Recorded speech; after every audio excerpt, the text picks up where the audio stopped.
이제 시작을 해보도록 하겠습니다. 여러분들 방금 문항을 풀어봤을 텐데 여기 나오는 지문들 한번 본 겁니까? 아니면은 처음 보는 것 같았습니까? 본 것 같았습니까? 말은 그렇게 하지만 사실 나왔던 건가? 이렇게 전혀 인식하지 못하고 그냥 새로운 문제라고 생각하고 풀진 않았나요? 이 여러분들이 오늘 푼 문항이 여러분들이 가장 최근에 쳤던 2023학년도 고2 6월 학력평가 문항입니다. 혹시 거기까지 알고 있었던 친구 있나요? 이거 가장 최근에 쳤었다. 이거 굉장히 관심을 많이 갖고 있는 친구라고 볼 수 있습니다. 근데 만약에 이게 6월에 쳤다는 것도 모르고 혹은 내가 한번 분명히 학력평가에서 다뤘던 건데 처음 보는 그 지문이라고 생각했다면 이건 그거대로 문제입니다. 왜 문제냐? 선생님이 분명히 여러분들한테 뭐라고 했습니까? 고전시가 작품 공부 누적해오라고 했잖아요. 작품 공부를 하라고 했었어요. 열심히 작품 공부를 했어요. 수능에 내가 공부한 작품이 나왔어요. 근데 내가 나왔는지 몰라. 내가 공부했던 작품인지 모르는 거야. 그럼 얼마나 억울해요. 열심히 공부했는데 공부해가지고 내 머릿속에 다 넣어놨는데 나왔는지도 모르면 그건 얼마나 억울한 일입니까? 그래서 내가 저번 시간에 얘기했잖아요. 독서하고 문학은 많이 다른 성격의 과목이고 공부를 하거나 머리를 써야 되는 것도 조금 다릅니다. 독서 지문의 경우에는 나왔던 지문이 다시 나오는 경우는 없습니다. 똑같은 지문이 절대 나오지가 않아요. 나온다고 하더라도 그 읽었던 지문의 내용의 일부가 배경 지식으로 작용할 수는 있지만 문학처럼 내가 봤던 작품이 그대로 나오지는 않는다는 거죠. 그래서 독서 지문은 그냥 그때마다 나오는 지문마다 최선을 다해서 풀면 되는데 문학은 작품에 관심을 가져야 됩니다. 무슨 작품이 나왔었는지, 어떤 작가가 나왔었는지, 저번에 나왔던 작가랑 또 다른 작가의 다른 작품이 나왔네? 이런 것들을 인지하고 있어야 된다는 거예요. 선생님이 지난 학교에서 아이들을 가르칠 때 그때 전교 1등 쭉 하는 친구가 있었어요. 지금 그 친구는 부산대 의대를 갔는데요. 그 친구가 좀 특징적인 점이 뭐였냐면 선생님이 문학작품 설명해주고 자, 이 작가의 좀 봐둬야 될 만한 작품은 이런 것들이 있습니다 하고 제시를 해줬거든요. 그 친구가 공부를 했나봐요. 그래서 공부를 하거나 선생님 저 공부했어요 자랑해서 내가 알고 있는 게 아니에요. 그 가르치고 나서 꽤 지났어요. 몇 개월 뒤였어요. 학력평가를 쳤습니다. 내가 소개했던 작품 중에 한 작품이 나왔어요. 그러니까 그 친구가 선생님한테 그날 학력평가 치고 찾아와서 선생님 저번에 선생님 봐라고 했던 작품 받았는데 나왔어요 이렇게 말하더라고요. 관심을 가지니까 자기가 본 작품이 나왔고 그러한 관심과 열정을 가지고 열심히 공부를 하니까 자기가 가고 싶은 대학에 갈 수 있지 않았겠습니까? 문학작품은 관심이 중요합니다. 내가 한번 봤던 작품, 내가 한번 공부했던 작품은 잊으면 안 됩니다. 최대한 그렇게 노력을 하셔야 되겠습니다. 자, 선생님이 오늘 2023학년도 고2 6월 학력평가 고전시가 문항을 여러분들과 함께 공부하고자 하는 이유는 이것입니다. 최근 고전시가가 어떤 방식으로 좀 출제가 되고 있는지 경향을 분석하면서 우리가 고전시가를 어떻게 공부하고 어떻게 대비하면 좋을까에 관한 얘기를 하면서 작품을 시작해 볼까요? 이번 학기에는 선생님하고 여러분하고 시가, 즉 현대시하고 고전시가를 배울 건데 먼저 고전시가부터 시작해 보도록 하겠습니다.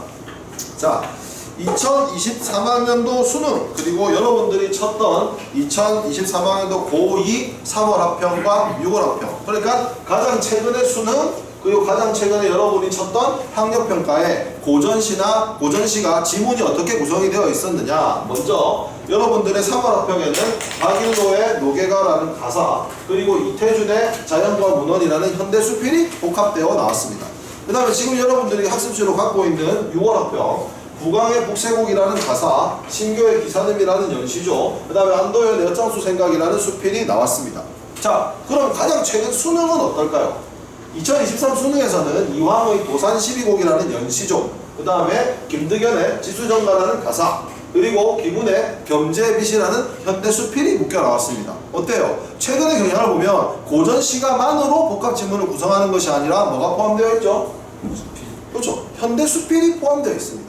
이것은 서로 다른 성격의 장르를 복합으로 내는 경향이 지금 최근의 트렌드라는 거죠. 물론 학력평가는 수능을 쫓아가기 때문에 수능에서 이렇게 나오니까 이런 형태로 구성하는 게 있겠지만 수능도 막 매년 이런 트렌드가 바뀌는 게 아닙니다. 어느 정도 좀 지속되는 게 있기 때문에 현재 이 상황에서는 우리가 고전시가와 현대수필이 묶여있는 지문을 대비하는 것이 좋다 이 말입니다.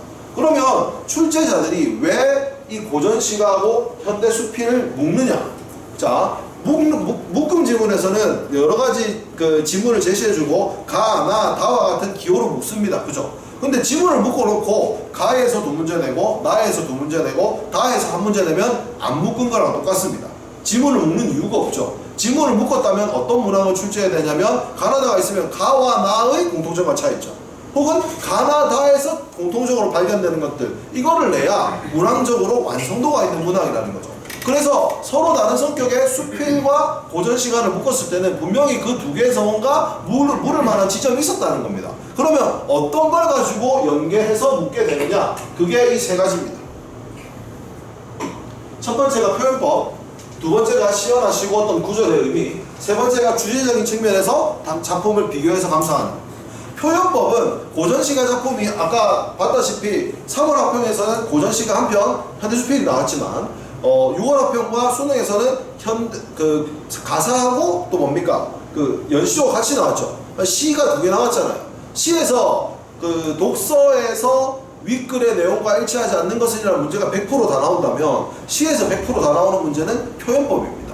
그러니까 표현법을 가지고 시 두 편 이상이 놓여 있으면 표현법을 비교하는 문제를 내기가 좋다는 거죠. 그래서 표현법 문제가 연계 문항으로 가장 많이 출제됩니다. 실제로 오늘 우리가 풀었던 문항 중에 16번 문항이 가와 나의 표현상의 특징을 묻고 있는 문항이 되겠죠. 두 번째는 시어나 시구의 의미입니다. 시어나 시구의 의미는 그 각각의 시어나 시구들이 좀 관계가 있어서 묻기도 하고요. 관계가 없어도 가에 두 개, 나에 두 개, 다에 한 개 묶어놓고 그냥 각각 해석하는 걸 물어도 어쨌든 형식적으로는 묶여 있으니까 복합 문항으로 낼 수 있는 문항이 되겠습니다. 우리 그 문제 가운데서는 20번이거든요. 20번에 보면 가에서 한 개, 나에서 한 개, 다에서 한 개를 뽑아내가지고 함축적인 의미 역할을 묻고 있죠. 근데 그 가나 다 세 개의 공통점이 뭡니까? 뭐에다가 줄 거놨습니까? 20번 문항. 그렇습니다. 소리입니다. 가에도 소리가 등장하고요. 나에도 소리가 등장하고요. 다에도 소리가 등장합니다. 그러면 이 공통점으로 소리라는 점을 갖고 있는 이 시어 또는 이 단어들이 어떤 각각의 작품에서는 어떤 역할을 하는지 비교해서 찾아서 감상할 줄 아는가를 묻는 문항이 20번 문항인 거죠. 이런 식으로 시어나 시구의 의미를 묻는 문항을 낼 수도 있습니다. 세 번째는 사실 연계해서 냈을 때 가장 적합한 문항인데 주제적인 측면에서의 비교 감상입니다. 그러니까 비슷한 주제를 갖고 있든지 둘 다 자연 친화적인 태도를 가지고 있든지, 아니면은 둘 다 탐관오리에 대한 비판이라는 주제를 갖고 있든지, 아니면 둘 다 흐르는 세월에 대한 안타까움을 갖고 있든지, 아니면 하나는 자연을 사랑하고 자연 속에서 있고 싶어하는 주제, 하나는 자연보다는 좀 인간 세상에 뭔가 좀 더 자기가 사대부로서 입신양명하고 싶은 어떤 포부, 그게 두 개가 담겨있으면 두 개는 서로 다르죠. 서로 다른 걸 물을 수도 있고 서로 비슷한 걸 물을 수도 있고 주제적인 측면에서 감상을 시키는 문제가 나올 수 있습니다. 그래서 복합 지문이 나오면 각각의 감상을 묻기도 하지만 두 개 혹은 세 개의 지문을 묶어서 이러한 것들을 묻고 있더라 하는 것이죠. 그러면 우리는 이것에 대비하기 위해서 어떤 준비를 해야 되는가가 여기입니다. 대비법. 자, 첫 번째로 복합 지문이든 아니든 시가문학은 무조건 표현법 문제가 나오기 때문에 여러분들은 표현법 공부를 하셔야 됩니다. 자, 작년에 선생님이 여러분에게 표현법을 정형화된 표현법들을 정리해드렸어요. 각종 비유법, 직유, 은유, 관유, 대유, 부인. 기억나죠? 그 다음에 또 뭐 했었어요? 설대도 번역생. 이거 생각납니까? 네. 설이 뭐예요? 설이, 대꾸, 도치, 반어, 역설, 생략. 과열반전력, 과, 장, 열고. 이건 반복입니다. 반복, 점층, 정강, 그 다음에 영탄법, 감탄법, 이렇게 설명을 해드렸습니다. 얘들은 어느 시에나 자주 등장하는 어떤 굉장히 통상적인 정형적인 표현법들입니다. 그런데 여러분들 그 문학을 살펴보면 얘들만 나오는 게 아닙니다. 어떤 작품들마다 특징적으로 드러나는 개별적인 표현상의 특징이 있어요. 오늘 문항 같은 경우 16번 문항 보면 이런 말이 있습니다. 구체적인 수치를 활용하여 대상의 변화를 나타내고 있다. 이런 뭐 수치법 이런 법은 없습니다. 숫자를 활용하는 게 정형적인 방법이 아니에요. 하지만 어떤 작품에서는 숫자를 활용해가지고 변화를 드러내기도 한다는 거예요. 얘들은 어떻게 공부하느냐? 얘들은 내가 먼저 머릿속에 넣고 있는 게 아니고요. 얘들은 읽고 선택지를 읽고 나서 수치? 한번 찾아볼까? 작품으로 와서 숫자를 찾는 이런 식으로 풀어야 됩니다. 그래서 여기 나와 있는 정형적인 표현법들은 여러분들이 국어 교육과정에 나오는 표현법들이기 때문에 머릿속에 넣고 계셔야 됩니다. 하지만 그 외에도 이 선택지에서 뭘 물어보면 그걸 작품에 적용할 줄 알아야 됩니다. 그럼 이거 어떻게 연습하면 좋으냐? 선생님이 추천하는 방법은 친구들끼리 2명, 최대 4명 정도 스터디를 만듭니다. 오래 걸리는 거 아니에요. 그냥 하루에 한 10분, 20분만 하면 돼요. 시 한 편을 서로 시 한 편씩 준비해 옵니다. 시 한 편씩 준비해 와가지고 타이머를 딱 누르고 지금부터 5분 시작해갖고 시에서 표현법만 찾는 거예요. 시를 내용을 감상하는 게 아니고 표현법만 찾는 거야. 그러면 4명이서 앉았으면 4명이서 표현법을 막 다 찾겠지? 그 다음에 첫 번째 사람이 일단 시간 종료되고 나서 야 나는 여기에 직유 사용되어 있는 것 같아. 여기에 서리 사용되어 있는 것 같아. 다 발표를 하는 거예요. 그럼 이제 어떤 점이 차이가 날까요? 내가 찾은 걸 전만 못 찾을 수도 있고 전만 못 찾은 걸 내가 찾을 수도 있고 혹은 의견이 다를 수도 있어요. 의견이 다르면 얘기를 하는 거야. 야 나는 이게 직유라고 생각하는데 너는 은유라고 생각하냐? 하면서 막 표현법에 대해서 서로 얘기를 하다 보면 표현법에 대한 이해가 높아질 수밖에 없겠죠. 그러다가 서로 합의에 이르면 다행인데 합의가 안 이루어지면 어떻게 하면 되겠습니까? 나는 계속 A라고 우기고 나는 계속 B라고 우기고 있어. 어떻게 해야 돼? 가위바위보 해야 됩니까? 선생님 찾아와야죠. 선생님 제가 공부를 해봤는데 여기서 이게 얘는 얘라고 얘는 이 표현법이 사용됐다고 얘는 이 표현법이 사용됐다고 뭐가 맞아요? 물어보면 선생님 대답해 주겠죠. 그런 건 이제 절대 안 잊어먹습니다. 그런 식으로 해가지고 표현법을 찾는 연습을 훈련을 하면 나중에는 어떤 수준에까지 이뤄야 되냐면 그냥 시를 해석하려고 의미를 파악하고 있는데 자동으로 표현법이 보여요. 그런 수준이 되면 이제 표현법 문제는 너무나 쉬워지는 겁니다. 그렇게 한번 공부하고 준비해 보시기 바랍니다. 자, 2번째는 시어나 시구의 의미입니다. 여러분 시어나 시구는 사전적 의미 그대로 씁니까? 시나 시어에 쓰인 단어들 무슨 의미를 갖고 있다고 그러죠? 함축적인 의미, 상징적인 의미를 갖고 있다고 그러죠. 걔들은 독서 지문에서도 모르는 단어가 나올 때가 있습니다. 내가 독서를 풀다가 모르는 단어가 나오면 앞구절이나 뒷구절, 앞문장이나 뒷문장을 살펴보고 문맥적인 의미를 파악해서 추측해서 해석하고 넘어가시면 됩니다. 근데 시어나 시구의 함축적인 의미는 그런 식으로 하면 안 됩니다. 그 구절, 앞구절, 뒷구절을 보는 게 아니고요. 시 전체의 흐름 속에서 생각을 해야 됩니다. 예를 들어서 윤동주 선생님의 시 같은 경우에는 대부분 자아 성찰과 반성이 많이 담겨있죠. 그럼 윤동주 시를 읽으면 대부분 일단은 반성과 성찰이라는 전체적인 주제 외에 그 작품에서 화자가 무엇을 얘기하는지 전체적인 흐름 속에서 상징적인 의미를 파악하려고 노력을 해야 돼요. 그러니까 독서는 그 부분을 중점적으로 본다면 시는 전체의 흐름 속에서 파악을 해야 된다는 점이 조금 접근 방식이 다릅니다. 그래서 이거는 여러분들이 많이 시를 감상하면서 함축적인 의미를 찾아보면 되는데 머릿속에 시는 전체적인 흐름 속에서 함축적 의미를 파악한다. 이걸 꼭 넣어두셔야 됩니다. 자, 3번째, 주제적인 측면에서의 비교 감상입니다. 근데 여러분 사실 요즘은요 시에 대한 감상 문제가 나올 때 반드시 뭐를 달고 나오냐고 하면 보기를 달고 나옵니다. 보기. 왜 그러냐고 하면요 여러분 김소월 씨의 진달래꽃이라는 시가 있습니다. 나 보기가 역겨워 가실 때에는 말없이 고이 보내드리우리다. 이거를 선생님이 어렸을 때 고등학교 때 어떻게 배웠냐면 자, 이 시는 김소월이라는 작가가 여성적인 화자를 설정해서 자신을 떠나는 남성에게 이 떠나지 않았으면 하는 마음을 역설적으로 안 갔으면 좋겠는데 말없이 거의 보내주겠다. 엄청나게 슬픈데 죽어도 눈물 안 흘리겠다. 그리고 내가 나를 떠나지만 떠난 님이 잘 됐으면 좋겠다는 마음에서 가시는 걸음 그 노끝꽃을 사뿐히 줄여 밟고 가달라 하면서 그래도 좀 내 걸 밟으면서 나를 생각해달라 이런 미련과 이별의 슬픔을 드러내는 노래다 이렇게 배웠어요. 근데 여러분 꼭 그게 여성적 화자고 남성을 떠나보낼 필요가 있나? 또 그것도 아닙니다. 그리고 그런 역설 이런 걸 생각 안 하면 진짜 좀 쿨한 이별이라고 볼 수도 있어요. 나 보기가 역겨워 간다고? 호로 가. 난 눈물 안 흘릴 거야. 네 갔으면 뭐 잘 살아라. 꽃도 뿌려줄 테니까 잘 가라. 네가 가도 나는 절대 눈물 안 흘릴 거다. 이렇게 생각해도 전혀 문제가 없죠. 그러니까 시에 대한 감상은 다양하게 나올 수가 있단 말입니다. 그런데 만약에 내가 이렇게 감상을 해가지고 1, 2, 3, 4, 5번 중에 1번이 아까 선생님이 말했던 처음 답이고 5번이 이 시에서는 작가가 이별을 쿨하게 받아들이고 있다 이렇게 나왔는데 답을 5번 했어. 아무리 봐도 쿨하거든. 그런데 나중에 정답을 배우고 5번이 틀렸대. 그럼 말이 됩니까? 안 되죠. 근데 그렇게 감상을 하게 하려면 어떻게 해야 되냐면 보기를 줘야 돼요. 그래서 김소월은 이런 의도에서 이런 시를 썼다라고 보기를 줘놓고 이거에 맞춰서 감상으로서 올바른 것을 하면 아까 얘기했던 게 1번이 답이 될 수 있는 거죠. 그래서 뭘 주느냐 하면 보기를 주는 거예요. 마치 필터, 감상의 방향을 정해줘가지고 이렇게 감상하도록 의도를 하기 위한 장치가 보기라고 보시면 됩니다. 그러니까 뭘 주는 거예요? 출제자가 내가 생각한 출제 방향대로 너희들이 감상할 수 있도록 가이드라인을 설정해 주는 게 보기라는 거죠. 그러니까 우리한테는 역으로 뭐가 되는 거예요? 감상의 힌트가 되는 겁니다. 그래서 문학작품을 볼 때는 여러분들이 먼저 보기를 보고 작품을 해석하는 게 이득일 경우가 많습니다. 물론 가끔은 보기가 감상 힌트가 안 되는 보기들도 있습니다. 뭐 그럼 말고요. 어차피 풀어야 되는 건데. 근데 힌트를 줬는데 안 보는 건 뭡니까?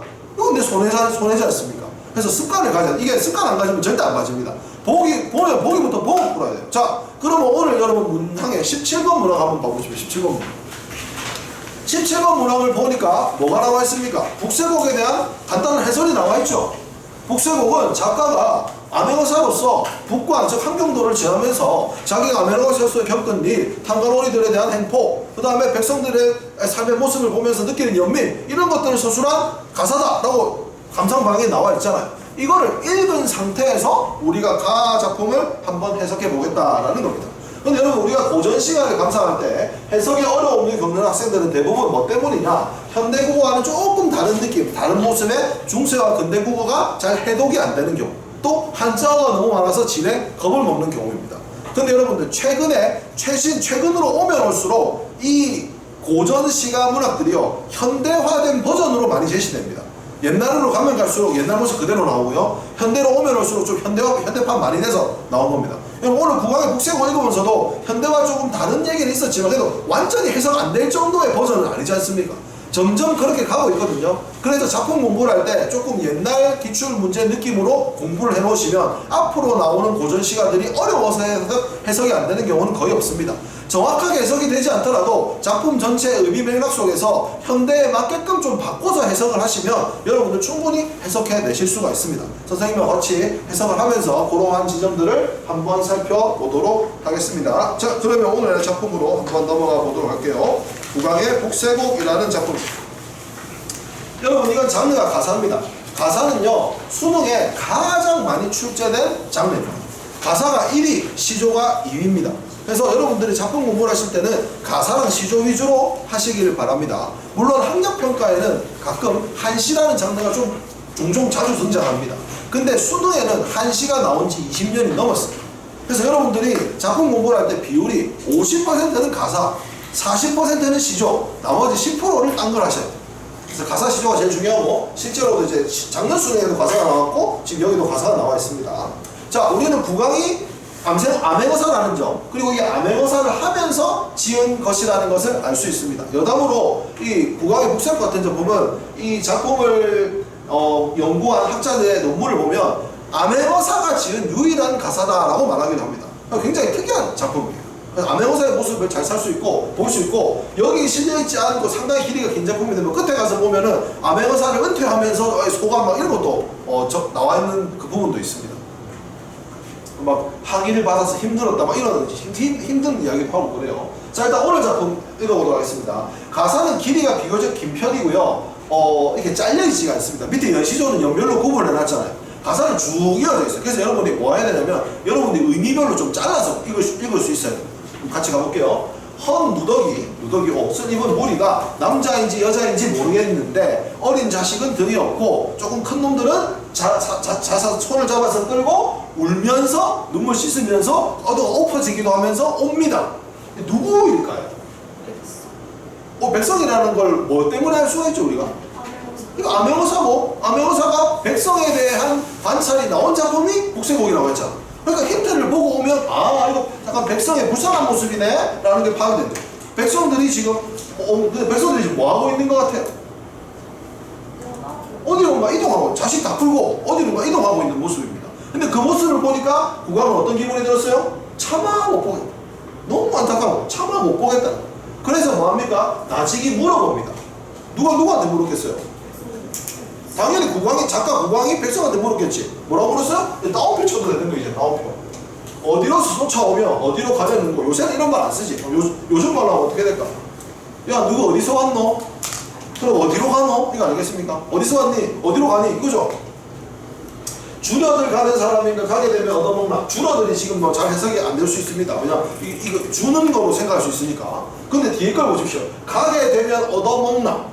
자, 간다는 말이죠. 가게 되면 얻어먹으러 간다는 거예요. 이 사람들이 어디론가부터 떠나왔는데, 야, 가게 되면 얻어먹냐라는 보면 이 줄이다는 주는 게 아니고 배가 줄이다로 알 수 있죠. 배가 고파서 떠나는 사람들인가?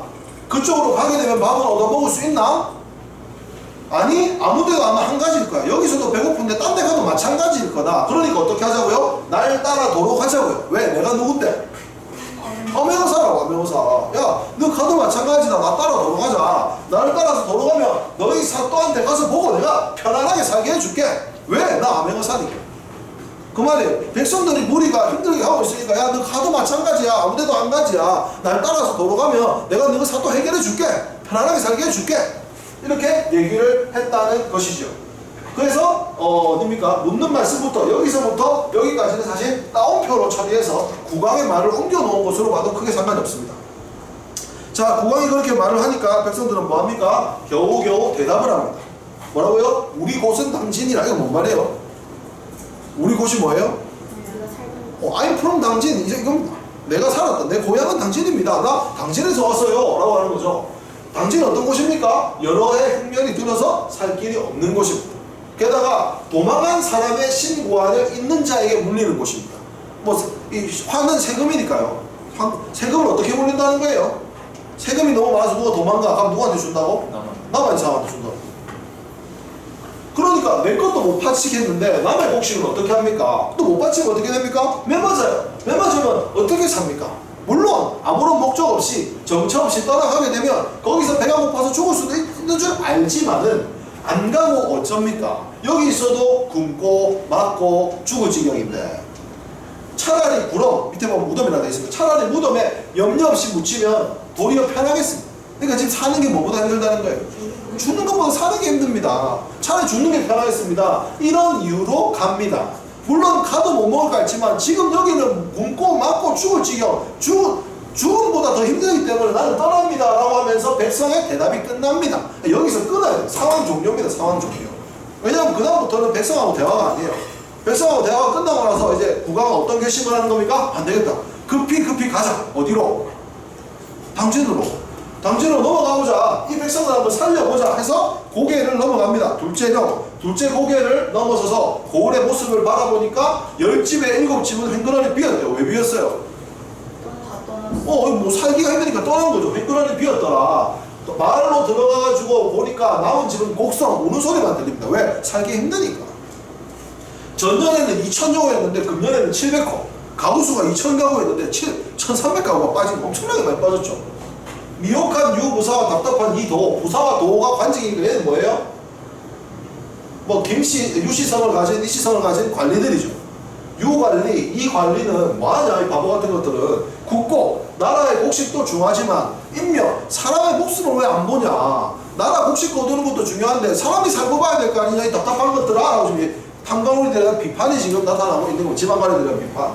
백성 없는 곡식 바다, 그 무엇에 쓰냐냐. 여러분들이 바다는 씨, 바다로 볼 수 있겠지. 바다라고 본다면 비유법이에요. 백성이 없는 곡식을 너무 많이 받아가지고 지금 바다처럼 곡식이 쌓였다고 볼 수 있는데 너무 약간 억지스러운 비유고, 사실 뭐겠어요? 백성 없는 곡식? 밭아겠죠. 밭아.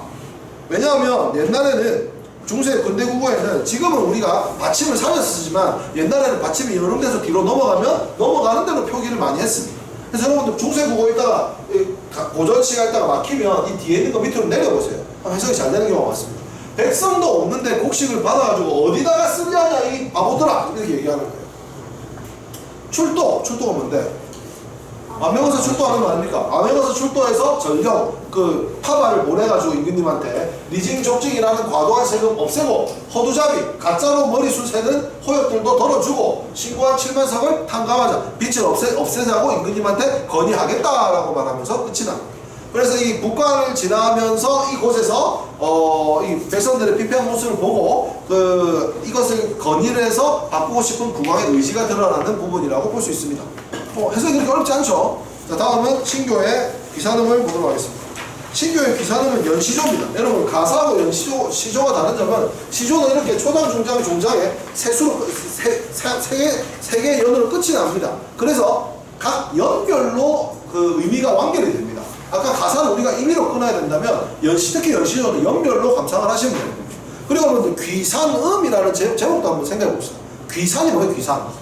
산으로 돌아오는 소리. 그러니까 산으로 돌아와서 부르는 노래, 돌아오면서 부르는 노래 정도로 생각하시면 됩니다. 봅시다. 10년 종사 후에 고향으로, 이것도 마찬가지로 밑으로 빼면 되죠. 돌아오니 10년 종사, 여러분 연시조는 대부분 사대부들이 있었어요. 사대부들이 10년 동안 어디에 종사했을까요? 관직에 나갔다면 이 말이죠. 관직에 10년 동안 나가서 일하다가 고향으로 돌아왔어요. 돌아오니까 산과 진해, 그러니까 자연입니다. 고향의 자연은 의구 그대로, 옛날 모습 그대로 있는데 인사, 사람의 일은 달라. 체라는 뭐뭐 하는 구나라는 감탄형어입니다. 사람의 모습이 어떻게 됐다? 달라졌구나, 바뀌었구나, 달라졌구나. 아마도, 그냥 이거 감탄사입니다. 아마도 세간졸모 밑에 이거 보면 존속과 멸망, 그러니까 그대로 있거나 변화하는 것. 즉 인간 세상의 변화를 뭔데 뭐뭐 하노라 하겠어요? 슬픔, 슬픔. 그러니까 오랫동안 10년 동안 관직에 나가 있다가 돌아오니까 변함없는 자연과 그리고 변하는 인간사를 대비하면서 이 변하는 인간사에 대한 슬픔을 얘기한 거죠. 간단합니다. 자, 이수로 넘어갑니다. 강선아 나 왔어. 백구야 반가워. 이거 뭡니까? 굉장히 친근하게 자연한테 지금 인사를 하고 있습니다. 고향의 자연한테. 청풍명월, 이것도 자연이죠. 푸른 시원한 바람과 밝은 달도 기다려줄 줄 알았지만은입니다. 누가 누굴 기다려요? 자연이 화자를 기다려줄 줄 알았는데 실제로 누가 기다렸을까요? 자연이 기다렸겠어요. 화자가 뭘 하길 기다린 거지? 이 자연으로 돌아오길 기다린 거지. 내 고향의 자연으로 돌아오기를. 그러니까 너무너무 반가워. 내가 사랑하는 이 고향의 자연아, 네가 나를 기다려줄 줄 알았지만 왜 늦었어? 성은이 아주 크시니, 중하시니 자연적으로 늦어질 수밖에 없었다. 그러니까 고향으로 들어오는 것이 늦어질 수밖에 없었던 이유가 뭐 때문이었다? 임금님의 은혜 때문이었다라고 말하고 있습니다. 자, 세 번째입니다. 이제 세 번째인데 사수죠. 삼수로 생각되어 있네요. 산화, 산에 피는 꽃은 물에 피고 물새는 산에 온다. 자연의 아름다운 모습. 일신이 한가 할 일이 없어가지고 산수관, 일신이 자연 속에 누워있으니 세상의 어지러운 기변은 나는 모른다. 자연 속에 누워서 세상과의 소식을 끊고 살고 싶고, 이런 것들을 네 글자로 뭐라 하냐면 강호한정이라고 합니다. 강과 호수, 즉 자연에서 누리는 한가로운 정서, 강호한정. 사대부들의 시조에 굉장히 많이 나온 정서입니다. 자연 속에서 누리는 한가로운 정서. 그렇게 하겠다라고 자연과 하나, 자연 속에 누워서 자연과 하나가 되고 싶은 화자의 마음을 얘기합니다. 자, 오수입니다. 검은고 빗기 들고 산수를 희롱하니, 희롱하니라는 단어가 여러분 가장 잘 아는 단어가 성희롱, 성희롱. 근데 성희롱의 희롱과 여기 희롱은 좀 다릅니다. 즐겁게 논다라는 뜻, 즐겁게 논다. 근데 여러분들은 검은고가 너무 거리가 보니까 기타 생각해요, 기타. 노래 좋아하는 사람이 산속에 들어가서 기타 치고 노래 부르는 거예요. 검은고 빗겨서 기타 하나 둘러매고 자연에 들어가서 논다. 그러니까 바람도 불고 달도 밝다. 하물며 유신한 갈매기. 유신하다는 것은 신의가 있다는 건데 친구라는 거예요, 친구. 그러니까 지금 이 사람은 뭐랑 친구입니까? 갈매기, 즉 자연과 친구예요. 자연과 하나 되고 자연과 친구 되면서 사는 삶을 굉장히 자연을 즐기고 있는 이런 거를 감상하는데 완전히 감상하기 위해서 완상한다라고 합니다. 자연을 완상하고 있는 화자의 모습이 드러나는 구조입니다. 산수도 마찬가지입니다. 산수의 병이 되고 금가의 벽이 있어. 자, 산수 자연입니다. 자연의 병이 됐다. 이 질병. 자연이 병이 됐다는 말은 뭘까? 자연을 너무너무 좋아해서 병 쪽으로 좋아한다는 거예요.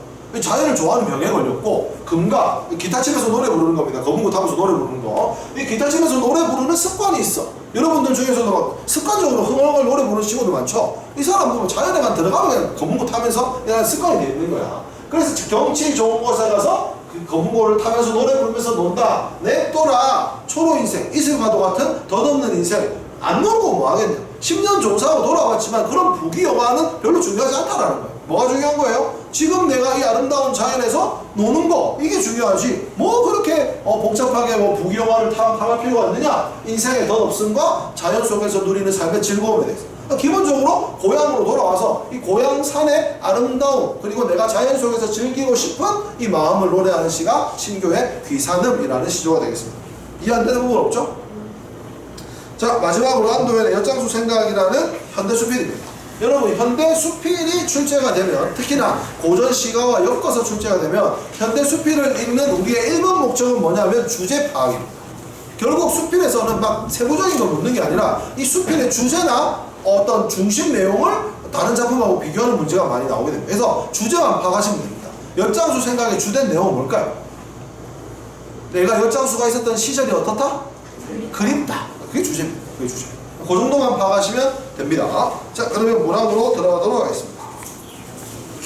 자, 16번 문항은 표현상의 특징을 묻는 문항이 되겠습니다. 근데 여러분들 표현상의 특징을 묻는 문항은 딱 이렇게 구성이 되어 있습니다. 해당 지문, 그 다음에 빨간색으로 해놓은 표현법, 표현상의 특징, 그리고 파란색으로 해놓은 그 효과.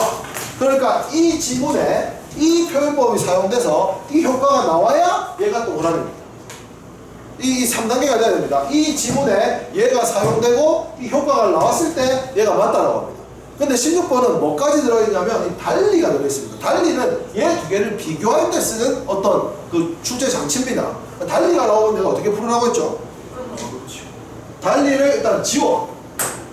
달리를 지운 상태에서 이 문장 자체가 일단 맞아야 되는 게 1단계입니다. 달리를 지우고 안 맞으면 바로 틀렸어요. 그거 더 이상 볼 필요 없어요. 달리를 지우고 했더니 얘가 맞아. 그럼 어떻게 됩니까? 이 뒤에 있는 이 효과가 이번에는 얘한테 안 맞아야 돼요. 얘한테는 맞아야 되고 얘한테는 안 맞았을 때 얘가 최종적으로 true, t가 되는 겁니다. 그런 단계로 푸셔야 됩니다. 자, 하나씩 해볼게요. 1번 가는 나와 달리 나오는 거 일단 지웁시다. 자, 가는 문답 구조를 통해 시상을 전개하고 있다. 그럼 여러분 문답 구조가 뭔데요? 묻고 답하는 거. 그러면 가에 묻고 답하는 게 있어야 되죠. 자, 가에 묻고 답하는 거 있습니까?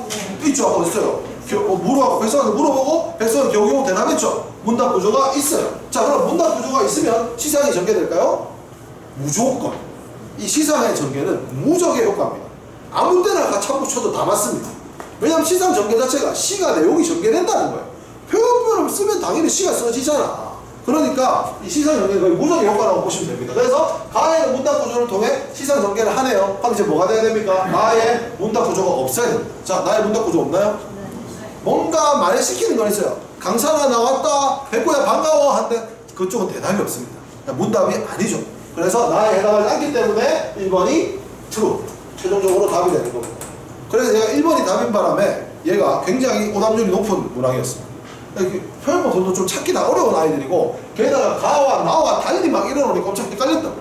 그래서 1번 또 찍는 사람들은 3, 4, 5번 찍잖아. 그러니까 찍은 놈도 다 틀리고 못 풀고 그래가지고 굉장히 정답률이 낮았던 문항입니다. 자, 2번 봅니다. 가는 나와 읽지 마세요. 그냥 일단 지우세요. 자, 가는 공간을 대비하여 지향하는 가치를 드러내고 있다. 자, 공간의 대비가 뭘까? 공간의 대비. 여러분 여기 에어컨을 막 틀어놔서 시원하겠죠? 에어컨 안 틀어놔서 어떻게 했어요? 그러면 공간을 대비해요. 그러니까 비슷한 성격의 공간이 있어야 되는데 그 두 개의 공간이 차이점이 있어야 공간의 대비라고 할 수 있는 겁니다. 근데 공간이 대비되려면 일단 뭐가 있어야 됩니까? 공간이 있어야 됩니다. 그러면 공간의 대비가 나타나는지 안 나타나는지 찾아보는 첫 번째 단계는 뭐죠? 그 작품의 공간을 찾는 겁니다. 그러면 가에 공간이 있습니까? 가에 공간 장소라고 하면 뭐 있어요? 당진, 거울, 또 구렁, 무덤, 그 다음에 둘째령 뭐 이런 아이들이 있습니다. 근데 걔들이 뭔가 다른 방향성을 갖고 있는 공간들이 있나요? 당진, 거울은 똑같은 말이고 그 다음에 둘째령은 거기 거울 보려고 작가가 올라가는 객관적인 장소고 그 다음에 구렁은 이 당진을 거의 당진보다 무덤보다 못한 곳이 당진이잖아. 다 부정적인 공간이란 말이에요. 그러니까 공간의 대비가 일어나지 않아요. 공간은 있지만 그러면 공간의 대비가 만약에 일어난다면 만약에 공간의 대비가 있다 치더라도 지향하는 가치를 드러내려면 그 공간 두 개가 서로 다른 성격인데 하자가 원하는 거여야 돼. 그래서 선생님이 만들어 봤는데 예를 들어서 북쇄곡을 가로 둡니다. 그 다음에 청산별곡을 나로 둡니다. 그리고 북쇄곡에 당진에 줄을 긋습니다. 그 다음에 청산별곡에 청산에 줄을 긋습니다. 자, 그럼 이 두 개는 대비되는 공간입니다. 왜? 북쇄곡의 당진은 어떤 곳이죠? 백성들이 살기 싫어서 떠나고 싶어하는 거예요. 청산별곡의 청산은 어떤 곳이죠? 살고 싶어하는 곳입니다. 그러면 청산별곡의 청산은 당진과의 대비를 한다면 어떤 걸 드러내는 거예요? 화자의 지향점을 드러낸다고 볼 수 있죠. 그럴 때는 얘가 답이 될 수 있어요. 얘가 답이 되기가 굉장히 조건이 까다로워요, 사실. 그래서 어쨌든 가의 공간 대비가 없고 지향하는 가치 안 드러나니까 이미 틀렸기 때문에 나는 검증할 필요도 없습니다. 3번으로 넘어갑니다. 나는 가와 달리 유사한 동사구조를 반복하여 운율을 형성하고 있다. 자, 유사한 동사구조의 반복은 비슷한 문장 구조의 반복, 비슷한 문장의 반복, 혹은 대꾸법 다 똑같은 말이에요. 즉, 대꾸법이 써있다는 건데요. 자, 그러면 나의 대꾸법이 쓰여 있는지, 문장의 구조가 비슷한 문장이 나란히 놓여 있는지를 보시면 됩니다. 나에는 엄청 뚜렷하게 드러나지 않지만, 이거 보세요. 뭐뭐는 뭐뭐에 뭐하고, 그 다음에 뭐뭐의 무엇이 뭐하고 이런 틀의 구조가 있습니다. 그래서 얘들도 뚜렷하진 않지만 유사한 동사 구조가 반복된다고 볼 수 있습니다. 조사가 똑같으니까. 근데 유사한 동사 구조를 반복하면 당연히 우둔이 형성되니까 얘는 프리패스입니다. 그러니까 나에는 얘가 있는 거예요. 그럼 이제 뭐 찾아야 돼요? 가에 없다고 증명을 해야 되죠. 왜냐면 가는 가사입니다. 가사는 읽기 편하게 쓴 글입니다. 읽기 편하려면 리듬이 있어야 됩니다. 그래서 오히려 대꾸법이 더 많습니다. 남자인지 여자인지 어린 자식 등에 업고 자란 자식 손에 끌고 완전히 라임이에요. 라임. 그렇기 때문에 가사는 이게 반복법이 그러니까 대꾸법이 없을 수가 없습니다. 그래서 나에도 해당이 되기 때문에 얘는 나는 가와 달리라고 하면 안 되고 가와 나는 모두라고 해야 맞는 거죠. 그래서 4번도 틀렸습니다. 자 5번 야 4번 구체적인 수치. 자 지우고 나는 구체적인 수치를 활용하여 상황의 변화를 드러내고 있다. 일단 구체적인 수치가 있어야 되겠어요. 나의 수치 있습니까? 있어요 없어요? 아무 생각 없이 없다고 하는 친구 많은데 있어요. 10년 있어요. 10년. 그러면 구체적인 수치를 활용해 주 10년 그러면 그게 상황의 변화를 드러냅니까? 드러내요. 10년을 종사했다가 고향으로 돌아왔더니 뭐가 달라졌어요? 인사가 달라졌어요. 여러분 1개월 있다가 출장 갔다가 왔으면 달라졌겠어요? 안 달라져. 10년 있다가 오니까 달라진 거예요. 그럼 여러분들 가에는 있습니까? 가에 주체의 수치 있어요. 뭐죠?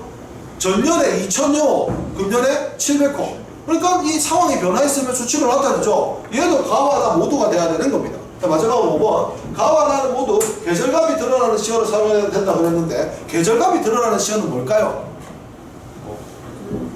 일단 첫 번째는 그냥 계절을 직접 언급하면 됩니다. 봄, 여름, 가을, 겨울. 두 번째는 그 계절에만 일어나는 자연현상, 벚꽃이 핀다, 수박이 익는다, 뭐 눈이 내린다, 서리가 내린다 이런 거 있죠. 그런 거 하면 되는데 가와 나에는 모두 없어요. 근데 여러분 만약에 있다 하더라도 계절감이 드러나는 시간을 사용하면 무조건 시간의 경과가 될까요?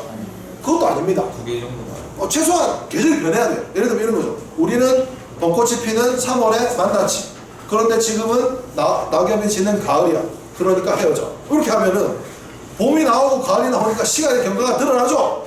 그런 경우에만 얘가 맞다고 볼 수 있습니다. 오늘은 16번까지 풀이했고요. 다음 시간에 17번부터 20번까지 풀이하고 그 다음에 교재에 있는 작품 하나 더 할 겁니다. 학습지와 교재 모두 들고 오시기 바랍니다. 수고하셨습니다.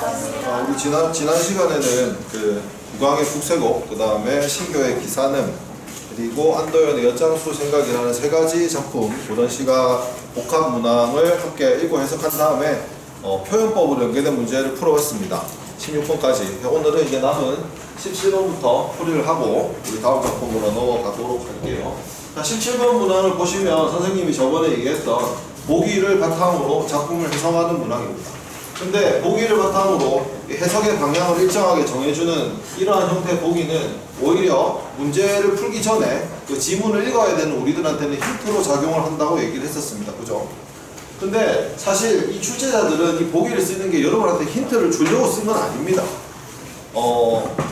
문학 작품에 대한 감상은 다양하게 나올 수 있다 보니까 문항을 만들기 위해서는 감상이 일정하게 나오게 범위를 좁혀줘야 되고 그 범위를 한정하기 위해서 만들어진 게 보기입니다. 그리고 이런 보기를 바탕으로 한 감상 문항을 구성을 할 때는 우선 보기에 있는 내용을 바탕으로 선택지를 만듭니다. 그리고 선택지의 내용과 작품에 나와 있는 구절을 연계시킨 후에 이 연계 지점이 적절한가를 묻는 문제가 이러한 형태의 문항이 되겠습니다.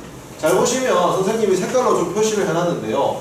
보기의 내용 중에 인간에 대한 국왕의 연민의 정이라는 부분은 1번 선택지에 어려운 상황에 처한 백성들에 대한 연민의 정으로 일부 변형되어서 반영이 되어 있고요. 완전 똑같이 나온 것도 있어요. 위정자로서의 책임감 같은 경우에는 2번 선택지에 그대로 위정자로서의 책임감을 적는다는 거죠. 그래서 출제자가 여기 보기에 적는 내용은 최소 보통 5개로 구성을 합니다. 왜냐하면 선택지를 5개를 만들어내야 되니까. 그래서 여기에 있는 내용을 선택지에 그대로 혹은 적절하게 변형해서 배치한 다음 그것과 연결시킬 수 있는 지문의 내용을 배치를 하는 겁니다. 1번부터 보겠습니다. 보십시오. 1번 참아보지 못하더라 라는 구절은 국왕의 북새곡에 어디 나오는 구절입니까? 제일 첫 부분에 나옵니다. 제일 첫 부분에 백성들이 어린 자식을 손에 끌고 이동을 하면서 고향에서 이동을 하면서 울면서 엎어지며 오는 모양, 그걸 보고 국왕이 어떤 감정을 느끼느냐? 참아보지 못하겠다. 백성들이 고향을 떠나서 피난가는 피신가는 이런 장면들을 보고 아 마음이 아파 라고 얘기한 부분이 이 부분이라는 거죠. 그렇기 때문에 이 부분에서는 이 보기에서 얘기했던 어려운 상황에 처한 그 도망가는 백성들에 대한 국왕의 연민의 정을 느낄 수 있는 부분으로 내용과 작품의 내용과 보기의 내용이 일치하죠. 그럼 얘는 맞는 선택지가 되는 겁니다. 그럼 2번을 보겠습니다. 안접하게 하여 줌세라는 작품의 내용 구절과 위정자로서의 책임감을 연결시키고 있습니다. 안접하게 하여 줌세는 어디에 나오는 걸까요? 백성하고 국왕의 대화에서 국왕이 뭐라고 하지요? 백성한테 묻습니다. 어디에서 왔고 어디로 갑니까? 배가 고파서 갑니까? 가게 되면 얻어먹을 수는 있습니까? 아니요. 한 가지일 겁니다. 차라리 나를 따라서 도로 돌아가면 자네 원님을 가서 보고 안접하게 하여 줄게 할 때 그게 이게 안접하게 하여 주는 겁니다. 그러니까 백성들의 그 안타까운 모습을 보고 내가 암행어사니까 해결해 줄게 라는 위정자로서의 책임감은 적절합니다. 그런데 이 두 개를 연결시키는 과정에서 고향으로 돌아가려는 백성들을 돕겠다라는 얘기를 하고 있습니다. 근데 이 백성들은 고향으로 돌아가려는 겁니까? 어떻게 하는 거죠? 고향에서 떠나려고 하는 거였죠. 방향이 반대로죠. 그러니까 구절과 보기의 내용은 일치시켰으나 두 개를 연결하는 과정에서 잘못 연결시킨 겁니다. 그래서 2번이 잘못된 선택지 F가 되는 겁니다. 그럼 3번을 볼게요. 도망간 자 신고하를 있는 자에게 물리니는 어떻습니까? 이거 자체가 도망간 사람 세금을 있는 사람한테 물리니까 불합리하게 부과된 세금이 맞죠? 그러면 이 불합리하게 부과된 세금은 어떻습니까? 백성들의 피폐한 삶과 연결이 되어 있죠. 그러니까 이 백성들의 피폐한 삶을 뭐라고 받았습니까? 고통받는 백성들의 현실이라고 받았잖아. 그러니까 세금이 불합리하게 돼서 고통받는 백성들이다. 적절하게 일치된다고 볼 수가 있습니다. 4번 볼게요. 급히 넘어가자 이 백성들 살려보세. 이 구절이 어디에 나오느냐 하면 백성들하고 백성들의 대화를 듣고 나서 아 이거 안 되겠다. 내가 해결해야 되겠다 하고 스스로 다짐한 게 급히 넘어가자 이 백성들 살려보세입니다. 그러니까 이거는 암행어사로서의 임무에 최선을 다하는 마음가짐, 임무를 수행하며 노력을 하는 거죠. 그걸 이렇게 받았거든요. 근데 선생님 그 넘어가자는 게 그것만 다짐만 가지고도 최선을 다하는 거라고 볼 수 있습니까? 라고 물을 수 있는데요. 여러분 잘못된 것을 알고 바르게 빨리 하려는 건 최선을 다하는 게 맞습니다. 예를 들어서 이 암행어사가 백성들을 힘든 걸 봤어요. 근데 마침 내가 지금 지나가는 이 거울이 막걸리 맛집인 거예요. 그래서 힘든 걸 알겠는데 막걸리를 한잔 하고 가자. 그래도 어차피 뭐 지금 가도 똑같을 건 이렇게 갈 수도 있잖아요. 여러분들도 어떻습니까? 공부를 열심히 해야 된다는 것은 다 공감하고 있습니다. 맞죠? 근데 어떻습니까? 바로바로 급히 합니까? 아니죠. 오늘만 쉬다가 내일까지만 쉬다가 이번 주까지만 쉬다가 이것만 보고 이것만 하고 이번만 하고 이렇게 많이 타협을 하지 않습니까? 그건 최선을 다하는 건가요? 아니죠. 그러니까 이 국왕도 현실에 타협할 만한 요소들이 충분히 있었는데 급히 가자라고 마음 먹는 것은 최선을 다하려는 마음가짐과 연결된다는 겁니다.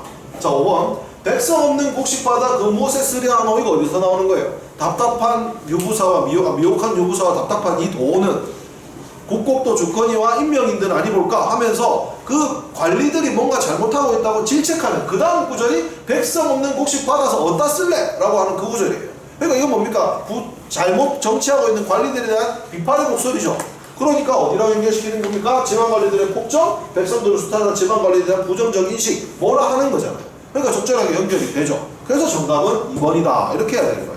여러분들이 문학 문제를 풀 때 가장 잘못하는 실수 중에 하나가 뭐냐면 일단 작품까지는 어느 정도 읽어. 그 다음에는 문학을 풀 때는 작품을 볼 생각을 안 하는 경우가 많아. 그냥 내가 문학을 해석한 대로 그대로 그냥 내 상식대로 풀어버리는 거야. 그렇게 되다 보면 문학이 쉽게 나오는 경우는 맞지만 정확하게 문학을 해서 그 어느 정도 작품에서 근거를 찾아서 판단해야 풀 수 있는 문학의 경우는 틀려버립니다. 그러니까 문학 문제를 풀 때도 어떤 습관을 가져야 되느냐? 작품에서 근거를 찾아서 이렇게 판단하는 지점은 여기서 이렇게 판단할 수 있구나. 독서만큼 100% 일치하지 않더라도 문학도 판단할 수 있는 근거를 찾아서 푸는 습관을 기르셔야 됩니다. 자 18번으로 넘어가겠습니다. 자 18번 같은 경우에는 17번과 다르게 보기 없이 바로 해석하는 문제입니다. 이런 문항도 나옵니다. 근데 이 경우에는 감상의 다양성이 있다기보다는 딱 그렇게만 해석될 수 있는 경우가 많습니다. 한번 볼게요. 신교육 기사름인데 일수 돌아온 고향에서 변해버린 인사에 대한 슬픔을 나타내고 있대요. 근데 여러분이 신교육 기사름을 읽었으면 뭐 대충 맞겠다라는 느낌은 들어요. 근데 그렇게 풀다가 틀려요. 그래서 어떻게 해야 되느냐? 이렇게 판단할 수 있는 근거를 일수에서 찾아야 됩니다. 돌아온 고향은 뭘 보고 알 수 있을까요? 고향으로 돌아오니라는 구절에서 찾을 수 있어요. 그 다음에 변해버린 인사라는 그걸 어디서 찾을 수 있을까요? 인사난 달라샤. 여기서 알 수 있어요. 인사가 달라졌구나. 그 다음에 슬픔 어디서 나타납니까? 못내 슬허하노라. 여기서 찾아야 돼요. 그러니까 이렇게 판단을 할 때 감으로 내가 읽었는데 그런 것 같아가 아니고 작품에 여기에 있구나 이러면서 풀어야 된다는 겁니다. 자, 이수를 볼게요. 강사를 즐기느라 임금에게 가지 못하는 상황에 대한 미안함이 드러난답니다. 자, 강사를 즐기는지 안 즐기는지 찾아보겠습니다. 이수를 보면 강사나 나왔노라 그 뒤에 뵙구야 반갑구나까지 있어요. 여러분, 인사하는 건 즐기는 겁니까? 아닙니까? 인사하는 거 즐기는 거예요. 자, 친구랑 만나서 놀기로 했어요. 친구 안녕하고 집에 갔어요. 즐긴 거예요? 인사한 것만으로도 즐겼다고 말하기는 애매합니다. 그러니까 강사나 나왔노라 자연에 대한 반가움, 고향에 대한 반가움이라고 할 수는 있으나 즐겼다고 하기는 애매합니다. 그리고 그 뒤에 구절은 더 틀렸습니다. 임금님의 이야기는 여기서 나오죠. 성은이 하지중하시니 자연지체하여라.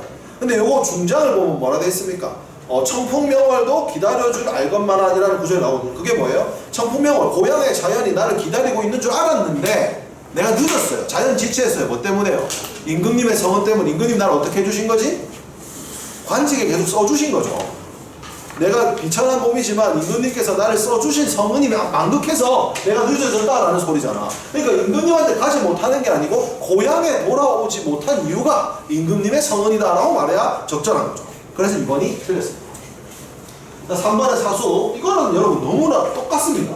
세상에 어지러운 소식을 모른 채 하며 살고 싶은 심정, 세상에 어지러운 기별은 나는 몰라. 뭐 완전 똑같잖아요. 그죠?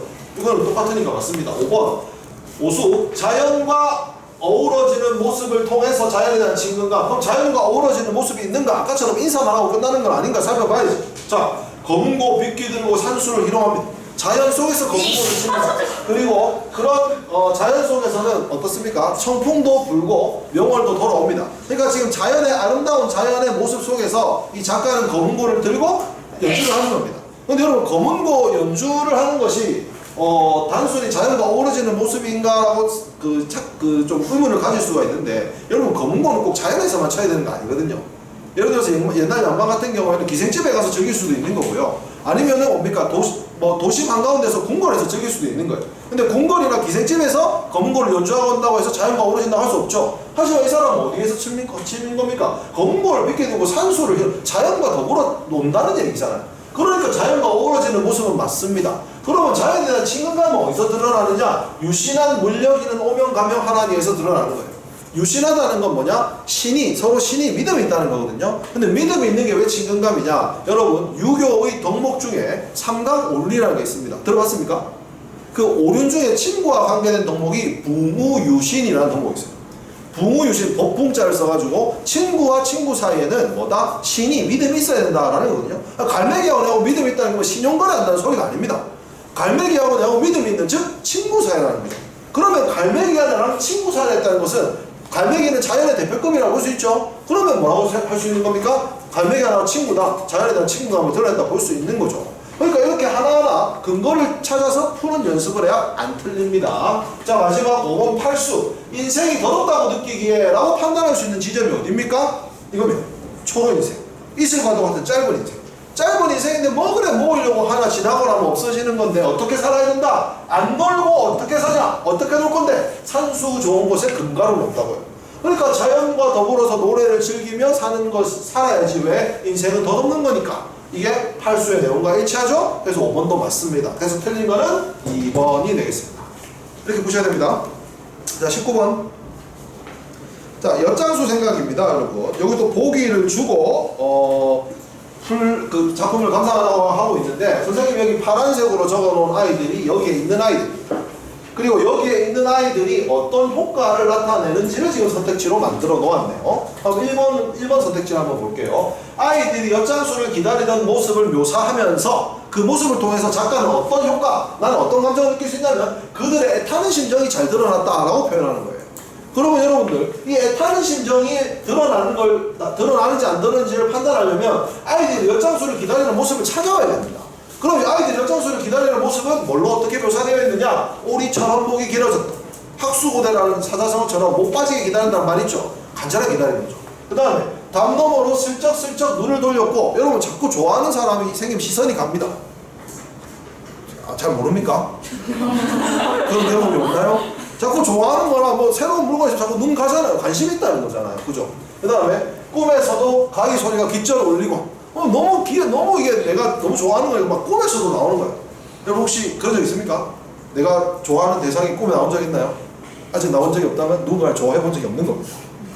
진짜로 좋아하면 꿈에도 나오고 계속 나옵니다. 그래서 여러분들 이거는 엿장수가 이렇게까지 아이들이 뭐하고 있다는 겁니까? 기다리고 있어요. 얼마나 애타게 기다리는 겁니까? 1번은 적절합니다. 2번, 엿장수를 향해 정신없이 뛰어가던 아이들의 모습이 나오는데요, 걔들이 생동감 있게 그려진답니다. 볼까요? 어떤 것들이 있느냐? 한쪽 발에만 신을 꿰어 신고 뛰어가는 아이, 그 다음에 아예 맨발로 뛰는 아이, 뭐 여기까지는 그렇다 할 수 있어요. 이건 좀 심합니다. 가랑이가 바지가 찢어진, 너무 심하다 싶죠. 무슨 엿 하나 먹으려고 바지까지 찢어지나. 여러분들 그렇게 생각할 수 있겠지만 여러분도 저 상황이 되면 만약에 그럴 겁니다. 비슷한 상황을 만들어 줄게요. 여러분들 지금 기숙사에 사는데 일주일에 한 번 집에 가잖아요. 근데 우리가 그러니까 예를 드는 겁니다. 이번 고3이 그게 망했어요. 대입이 망해가지고 이제 여러분들 이렇게 살아서는 우리 집 국제가 못 살아남는다. 특단의 조치가 필요하다 이래갖고 이제 완전 전면 기숙사 학교로 바뀐 거예요. 그래가지고 주말에도 기숙사 있어야 되고 방학 때만 나갈 수 있는 거야. 배달 음식 전면 금지. 오로지 공부에 집중. 너무 집중. 그래 된다 쳐보세요. 그런데 딱 한 번씩 이제 여러분들에게 배달 음식 치킨을 먹을 수 있는 기회를 주는데 한 달에 한 번 50마리 한정 선착순. 아마 딱 그 치킨 그 소리가 들리는 순간 전부 다 나갈 준비를 하고, 아마 50마리 다 못 먹잖아. 지금 사람이 몇 명인데 지금 뭐 500명 가까이 있는데 이게 나올 거예요. 그래서 잡아 당기고 찢어지 나올 겁니다. 이때는 여러분들 편의점도 없고 슈퍼마켓도 없고 배달도 없어요. 언제 올지도 몰라. 어쩌다가 한 번 오는 엿장수라고. 그러니까 아이들이 얼마나 이렇게 기다리고 오면 얼마나 뛰어가겠습니까? 그 모습을 이렇게 다양하게 생동감 있게 그려낼 겁니다. 그러니까 이번도 맞아요. 3번, 아이들이 엿으로 바꿔먹기 위해 들고 갔던 다양한 물건을 언급하고 있는지만 보면 됩니다. 언급하고 있나요? 고철, 함석조각, 치성사이다 빈병, 흰 고무신, 동전 3개 이상 있잖아요. 보통 국어 문제에서 다양하다라는 표현을 쓸 때는 최소한 3개 있어야 돼요. 3개. 2개 갖고 다양하다 안 합니다. 3개 이상 있으니까 언급하고 있다고 볼 수 있네요. 맞습니다. 4번, 엿장수가 사라진 이후 변화를 받아들이지 못하는 기존 세대에 대한 안타까운 심정. 자, 이것과 관련된 문단은 5문단인데요. 5문단에 이제는 그때 엿장수를 찾아볼 수가 없다 하면서 더 매력적인 음악도 있고 더 맛있는 군것질거리도 있고 막 이런 얘기들이 있어요. 엿장수가 사라진 것에 대한 안타까운 마음은 있습니다. 그런데 여기는 그 안타까움이 아니라 변화를 받아들이지 못한 기존 세대를 안타까워한다는 마음인데, 엿장수가 사라진 걸 안타까워하는 것이, 이걸 안타까워하려면 어떤 내용이 나와야 되냐면 아직도 우리 세대는 엿장수를 그리워하고 있다. 그래서 지금의 뭐 슈퍼 이런 것들은 다 필요 없다. 엿장수를 돌려내라. 엿장수를 갖고 와라. 막 그런 사람들을 보고 저 사람들 얼마나 안타까운가. 이렇게 얘기를 해야 4번이 맞는 건데 이런 내용이 없으므로 4번은 적절하지 않습니다. 5번, 엿장수가 했던 일에 가치를 부여하며 그 의미를 독자들이 생각해보도록 하고 있는지 찾아봐야지. 자, 가치를 부여했는가 찾아보시면 엿장수는 순수 민족 자본으로 선정한 기업이다. 그 다음에 분리수거의 선각자다라는 내용이 있습니다. 이거의 사실 여부와 상관없이 엿장수가 했던 일에 작가는 가치를 부여한 건 맞잖아요. 그 다음에 독자들이 생각해보도록 하고 있다. 맞아요? 틀려요? 왜 맞아요? 이럴 때 여러분들이 맞는 것 같은데 뭐라고 하면 안 되는 거예요. 아마 보통 그렇게 하지 않았을까요? 독자들의 상상에 맡기지 않았을까요? 라고 생각하는데 여러분, 상상에 맡기는 방법은 크게 2가지입니다. 첫 번째는 생략을 하는 거예요. 열린 결말을 해가지고 생각해보도록 만드는 거예요. 2번째는 뭡니까? 물어보는 겁니다. 근데 이건 어떻게 했습니까? 맨 마지막에 안 그런가 하고 물어봐요. 그러니까 독자들이 생각해보도록 한 겁니다. 생략도 안 하고 물어보지도 않았다면 독자들의 생각에 맡긴 게 아닙니다. 그러니까 의뢰 그렇겠지라고 판단하는 순간 틀릴 확률이 있습니다. 어렵게 될수록. 그러니까 반드시 근거를 찾아서 푸십시오. 자, 마지막 20번. 20번은 기억에서 디귿, 시어에 줄을 그어놓고 이 시어들의 기능을 정확하게 파악하고 있는가, 의미를 잘 해석하고 있는가 묻는 문제입니다. 기억 같은 경우에는 읍중으로 들어가니 남은 집의 곡성, 백성들이 숲이 오는 소리고요. 산수 좋은 곳의 금가, 산속에서 검은 거 타면서 즐겁게 부르는 노래소리. 세 번째, 고요한 마을 엿장수의 가위 소리가 이제 엿장수 나왔어 하고 알리는 소리입니다. 그럼 그거 각각 맞는지 볼까요? 1번 기억은 현재 상황에 대한 슬픔을 드러내는 화자의 소리. 지금 판단해야 될 지점이 3개예요. 자, 이 곡성은 현재 상황 맞습니까? 지금 이 화자가 직접 보고 있는 거 맞나요? 맞죠? 읍중으로 들어가 보니까 울고 있었잖아요. 그러니까 울고 있었으니까 그 전체적으로 백성들이 슬퍼하는 소리죠. 슬픔까지 맞죠? 근데 뭐가 틀렸어요? 이거는 화자의 소리는 누가 울어야 돼요? 화자의 누가 암행어사가 울어야 되잖아요. 근데 이거는 백성의 남은 집에서 우는 소리잖아. 그러니까 얘가 틀렸어. 그럼 뒤에 거는 맞을까요? 이 금가는 현재 상황 맞나요? 자연 속에 들어가서 부르고 있는 거죠. 그 다음에 만족감일까요? 선수 좋은 곳에 금가로 논다가 얼마나 계속 자연에 대한 만족감 드러내고 있잖아. 화자의 소리입니까? 자기가 부르는 거예요. 뒤에 건 맞는데 앞에 게 틀렸어. 1번 때. 자, 2번 기억은 현실에 대한 울분을 드러내는 백성들의 소리. 맞습니까? 적절하죠? 지금 이제 힘들어서 우는 거니까. 자, 디귿 엿장수의 가위 소리는 현실에 대한 불만을 드러내는 엿장수의 소리입니까?